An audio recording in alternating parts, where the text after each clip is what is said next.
নমস্কাৰ বন্ধু বান্ধৱীসকল, স্বাগতম জনাইছোঁ আপোনালোক সকলোকে আমাৰ চেনেলৰ অন্য এটা নতুন ভিডিঅ'লৈ। আশা কৰিছোঁ সকলো ভালেই আছে। পৰকীয় প্ৰেমৰ বাবেই বিবাহ বিচ্ছেদ হ'ল অসমৰ জনপ্ৰিয় অভিনেত্ৰী শিল্পীশিখাৰ। হয় বন্ধু বান্ধৱীসকল, আপোনালোকে ঠিকেই শুনিছে।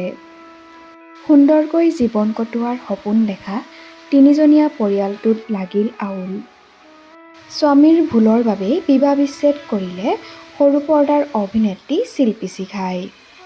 স্বামীৰ পৰকীয় প্ৰেমৰ বাবে সন্তানক লগত লৈ অকলে জীৱন কটাইছে অভিনেত্ৰী শিল্পীশিখাই। নিজৰ বৈবাহিক সম্পৰ্কক লৈ অভিনেত্ৰীগৰাকীয়ে কি ক'লে এবাৰ শুনোচোন আহক।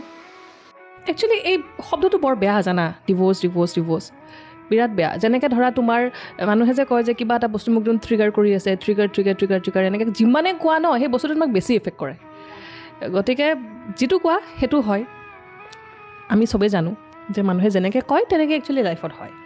গতিকে যদি তুমি পজিটিভলি কথা কোৱা তোমাৰ তাত পজিটিভ এটা এফেক্ট পৰিব, আৰু যদি তুমি কথাবিলাক নিগেটিভভাৱে কোৱা তোমাৰ লাইফত সদায় নিগেটিভ বস্তুৱেই হ'ব।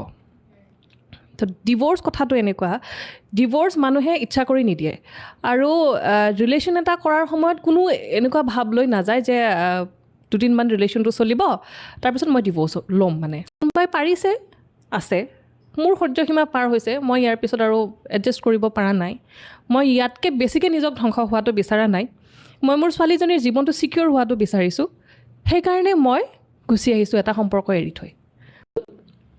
প্ৰথম কথা, থাৰ্ড পাৰ্চন এটাৰ প্ৰেজেঞ্চ আৰম্ভণিৰ পৰাই আছিল। থাৰ্ড, ফিফথ, ফ'ৰ্থ তুমি যিয়ে কোৱা, সেইটো কোনে সোমাবৰ কাৰণে মানে চান্স দিছিলে? সেইটোৱে ক'লোঁ, মানে চান্স দিয়াৰ প্ৰথম কথাটোৱে হ'ল সময়। যদি ইজনে সিজনক সময় দিয়া নাযায়, কাৰণ তেতিয়া বিয়াৰ পিছত মইতো 6 মাহমানলৈকে একো কাম নকৰোঁ বুলি মানে মই আগৰ পৰাই মানে মেণ্টেলি প্ৰিপেয়াৰ্ড, আৰু মই কাম নকৰোঁ কাৰণ প্ৰথমতে মই মোৰ ঘৰখনক সময় দিব লাগিব। তাৰপিছতে বাৰু তাৰ কিবা কাম আছিলে, সি পিছদিনাই ওলাই গ'ল ঘৰৰ পৰা, সেইবোৰ বাৰু পিছৰ কথা। পিছদিনা বুলি নহয় আৰু দিয়াচোন, একদম শ্বৰ্ট টাইমত মানে ঘৰৰ পৰা দিল্লী যাব লাগে, ওলাই গৈছে, এটা আঠমঙলাৰ আগতে, বিয়াৰ পিছতে কামৰ ক্ষেত্ৰত যাবই লাগিব। সেই যে তেতিয়াৰ পৰাই যে সেই মাজে মাজে যে যোৱাটো থাকি গ'ল, সেইটো মানে কণ্টিনিউ হৈয়ে থাকিল। মানে কেতিয়াও এনেকুৱা সময় কেতিয়াও নহ'ল যে ঘৰত থাকে যদিও বহি কথা পতাৰ সময় নহ'ল। একেলগে বহোঁ কেতিয়া, যেতিয়া আমি ধৰা এনেই আৰু বহিছোঁ, টিভি চাইছোঁ, কিন্তু আমাৰ মাজত সেই মানে যিবোৰ কথাক লৈ পেলাই আণ্ডাৰষ্টেণ্ডিং থাকিব লাগে সেইবোৰ কথাত নাই কেতিয়াও। এনেকুৱা ইছ্যুজ হ'ল কেতিয়াবা, মোৰ কোনোবা ভাল চিনাকি যিজন তেখেতৰ চিনাকি নহয়, আৰু পচিবল নহয় ন তুমি প্ৰত্যেকজন মানুহৰ কথাই তেখেতক কৈ থাকিবা, নহয়নে? যে